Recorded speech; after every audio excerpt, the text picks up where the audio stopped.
Nakita ako dito nung lalagyan ko sana ng tubig tong planggana. May mga kadiri ako nakita. Ako kung dumi to ng daga o dumi to ng, ng bat kasi may mga bat rin dito. So ang gagawin ko dito, collectay natin kasi tapon lang natin. Tapos i-shoot natin sa mga picture dito. Ito dito natin siguro to. Ay, nawala. Nahulog. Ito na. Hulog, nasa na. Wala. Anyway, ikuha tayo ulit. Isa. Nahulog siya. Ay, hindi natin nakuha. Ito. Lagay natin to dito. Pakain natin. So, usually ang pinapakain natin ay yung picture na mamamatay na. Basta ni Nepenthes gano'n. Dito rin sa Helianthora.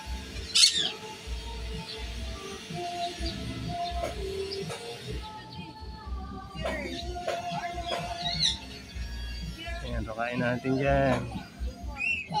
Diba? So, ito yung gawin yan. Sa mga Helianthora nyo, Nepenthes, feature plant, BFT pwede rin, pero dapat malalaki na yung bibig ng BFT. Yung technique. Natural. Walang chemical, pero kadiri kung sa iba. Pero sa atin bilang carnivorous plant, yung mga matatagal na sana yan yung mga yan. Sa mga bago, share na yan. Ay, nahulog tayo na, nahulog talaga. Ayun talagang practice natin. So, ito man ako nandidiri ako. Kaya dito tayo napunta eh. Magkaka-carnivorous plant eh. So, kailangan natin huwag sayangin yung mga opportunity na ito. So, ayan. Pakain nyo lang yan. Ay, sorry. Ayan. Pakain nyo lang. Para hindi masaya. Linisan nyo maigi. Pinandakot. Mga ganito. Ito, nagdadalang isip ako. Lalagyan ko kasi medyo mahal to na Helianthora. Pero lagyan na rin natin. Hindi mo siguro mamamatay. Mamatay man yung picture. So ngayon didiligan na natin yung mga nilagyan natin. Ito, hugasan natin na maigit ang mga ito.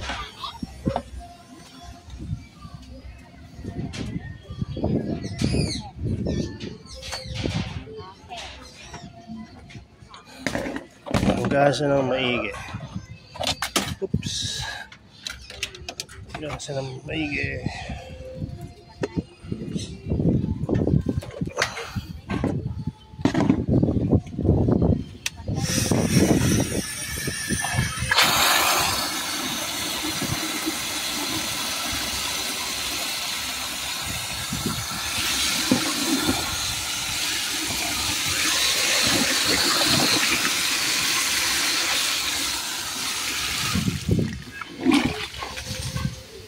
Ayan, diba? Kung nawakan niya isa, madumi yan Marami pa tayong ibang mas maruming nahawakan guys. So, ayan, dito na tayo. Dilig muna tayo.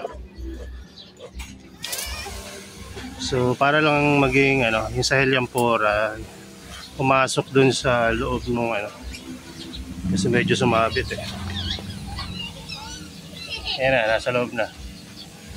So, obserbahan natin kung anong mangyayari dito sa mga Helianthora nilagyan natin. Bira ako maglagay sa Helianthora, pero at least na document natin ngayon. Kung sakaling matutuyo to or mamamatay itong magandang Helianthora natin na to. Meron pa naman tayong reserva dun sa likod. May dalawa kasi yan. Itong mother plant yung nalagyan natin. Kaya, ewan ko kung wrong move yun. Pero, minsan-minsan masarap na mag-experiment dito sa mga halaman natin na to. Kasi may mga matututunan tayo. Sa wild, ang mga nahuhuli lang yan talaga, mga insect, bibihira yung ganong pangyayari. Pero, diba? Minsan masarap na mag-experiment. So, sa mga Nepenthes, walang problema dyan. Matitibay itong Nepenthes natin. Hindi hindi maapektuhan yung halaman. Lalagyan natin sila ng mga maraming mga insect, or in this case dumi ng hayop, no? Dahil hindi naman yan ito yung nilagyan natin. Nasaan yung plant? Nandun pa. So ibig sabihin lang nun, hindi tulad sa Helianthora maaaring mabulok yung plant natin.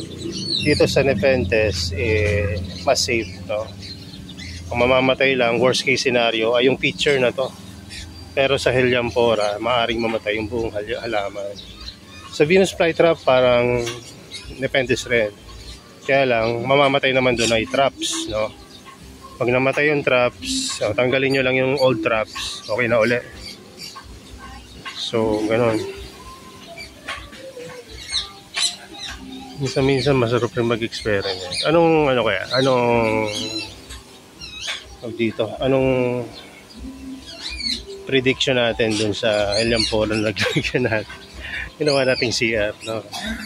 Tingin ko mabubuhay naman yan.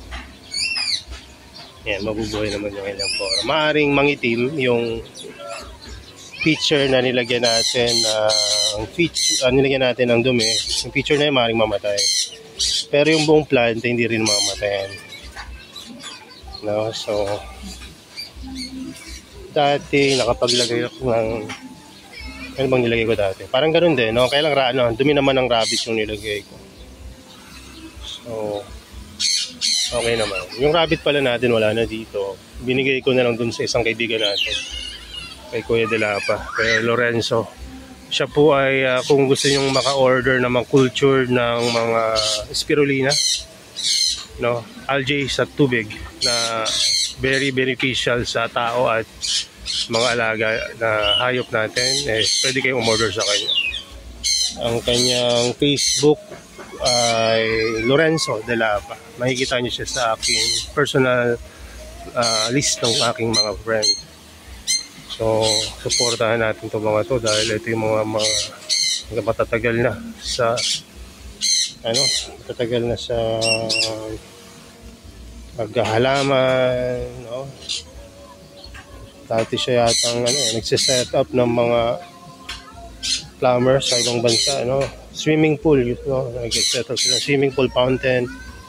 Tapos pagdating sa Pilipinas, no, mga hydroponics, aeroponics naman yung kanya pinag-aabalaan. At ngayon, nag-aalaga siya ng crayfish and ulang, may malalaking hipon. Ulang ba yan? Tama ba yan? Ulang ba tawag doon? Basta yung masugpo yata, sugpo, yung malalaki. And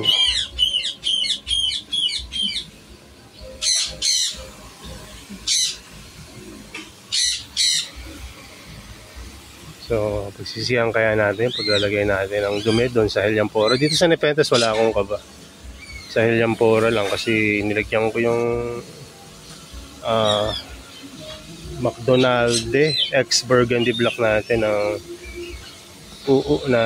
unknown animal like rats or bats. So, ito pala yung binili natin na Nepenthes sa Killer in the Bag. Yung mga magagandang mga dito, may beachy natin nandun. Ba't nabasa na naman tong phone ko? Na-spray tuloy. So ayan, yung mga pala natin, yung mga magaganda na puno ng basal ng mga ampularia, ayun, nandito sila sa taas at nagre-recover na, lalaki na ng mga dahon ulit. Gagawin ko pa rin ba yung dawlad ng dati? Gagawin ko pa rin, no? Although may maraming mga namatay na mga cuttings, may natutunan din ako dun sa nangyari na yun. Ngayon mas confident na ako mag-cuttings ulit. Kaya imbis na matuto ako na maduwag na sa pag-propagate ng Nepenthes, mas naging pa nga ako no? Excited ulit ngayon na mag-propagate kasi na may natutunan ako. So, sayang rin naman yung mga namatay na mga propagation, pero marami rin namang nabuhay, no? Pero hindi kasing dami ng mga namatay kasi napabayaan ko rin, no? Natuyo kasi yung iba. Nasa ilalim kasi kaya hindi ko nadidilig eh. Pero ngayon, nandito na sa mas magandang growing condition. Palagay ko, hindi na sila magda-dry kung sakaling mag-propagate ako ulit. Marami nga ako natutunan doon sa ginawa ko na yun. Yung Bloody Mary natin na Nepenthes, yung pinakamalaki, pinangregalo ko doon sa kaibigan natin. Kasi namatay daw yung ibang Nepenthes niya. At syempre, wala naman tayong masyadong market sa Bloody Mary. Binigay ko na lang yung pinakamalaki. Tapos yung mga basil, no, nakakuha ko ng dalawa. Hindi ganun ka-healthy yung basil, kaya hindi ako sure kung mabubuhay ko. Tinanim ko dito sa compat ng mga basil na mga cuttings. So pagka may mga basils ako, tinatanim ko dyan. Natin yun, i-feature natin yan, yung pot ko na yan na puro basils, yan yung nilalagay ko. Yung trungkata natin na pinakamalaki na ibenta ko na yun. Yung isang basil, eto dito ko na nilagay. Actually ilang basil na yun nandyan. Tapos yung isa na hybrid na trungkata, galing yun sa mga natirang mga Rob Cantley, no?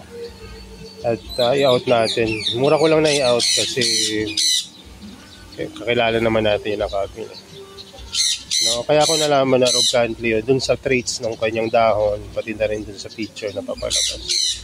Pero nga dahil nga sabi nga baka daw hindi siguradong 100% Rob Cantley, abangan natin yung update, no, dun sa nakabili. Willing naman ako i-buy back kung saan hindi niya magustuhan yung feature dun. Pero sa totoo lang, type na type ko rin talaga yung halaman na yun, no?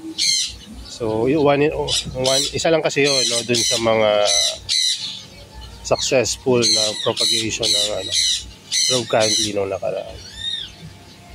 Ayan.